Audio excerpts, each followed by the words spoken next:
responds.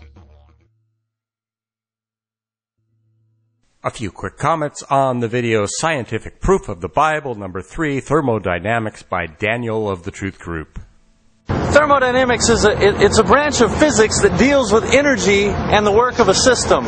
It's the study of the relationship among heat, work, temperature, and energy. Okay, good start. That's worth a happy face sticker. Then the second law of thermodynamics actually tells us that entropy will increase in a system. The entropy of the entire universe tends to increase, but not necessarily that of any given system. I'm not sure if that's what you meant to say. If you did, then there's really no argument from the second law against any sort of organization or decrease in entropy of any part of the universe. If you meant to say what you did say, then you're just wrong. In either case, I'm sorry, but you're going to have to get a sad face sticker for that. Well, you may be surprised to hear that things do not get better with time. Well, I guess it depends on how you define better. If it's better to live to be 80 than it is to die when you're 40, then life expectancy is a thing that certainly has been getting better. They actually get worse. If getting an education is better than not getting an education, then educational attainment in the United States is another thing that has not gotten worse. When you talk about scientific concepts, you have to be precise in your use of terms. Well, let's go to a science book, Thermal Physics by Charles Cattell. Let's read the definition of entropy, shall we? Entropy is a measure of how bad things are. Things don't get better with time, they get worse. This is the second law of thermodynamics. Things get worse over time, they fall apart. What the hell? Daniel was right? Wait a minute. Placed by the Gideons, what the hell? One of the most common, precise definitions of entropy is that it is a constant times the logarithm of the number of states available to the system. Hate to tell you, but you don't get to make up your own definition of entropy. For example, planets will actually cool down. And cooling is an example of a decrease in the entropy of a system. In fact, here is a fundamental thermodynamic relation. Change in entropy, delta S, is equal to added heat, delta Q, divided by temperature, T. So if the heat added to a system is negative, that means that the heat is actually removed from the system, then the change in entropy is negative, and that means that the entropy of the system has decreased. It doesn't violate the second law, though, because that heat goes into the rest of the universe and increases its entropy, so that the total entropy of the universe does not decrease. Sorry, gonna have to give you another sad face sticker. Gravitation pull actually weakens.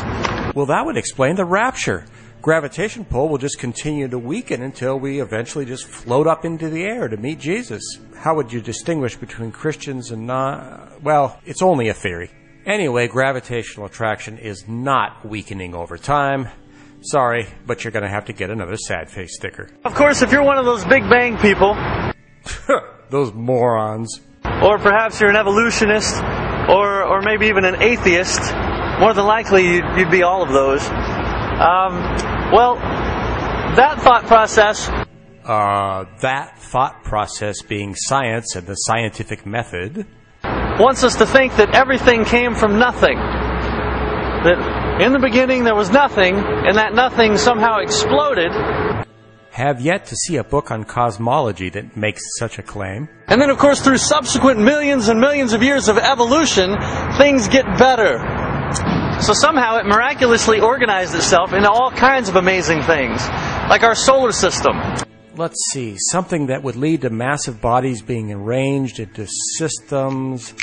There's a word for that. I can't, it's on the top of my, okay. I forget it. Can somebody help me out here? Gravity! Gravity! Yeah, that's the word. Daniel, I'd like to give you another sad face sticker, but I've run out of them, unfortunately. So let's forget that and just go on. Like living matter. Chemistry. So thermodynamics is awesome. Yes, it's awesome if you study and understand it. It forces me to conclude that we have two camps. In the one camp, we have biblical Christianity. But over here in the other camp, we have those that oppose biblical Christianity. And that's things like evolution, atheism, the Big Bang.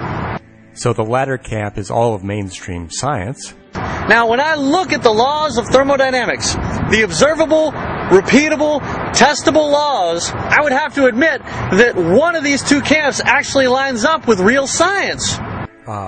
Real science, as in this is a real scientist and this is not? But if only I could figure out which one it is. Yeah.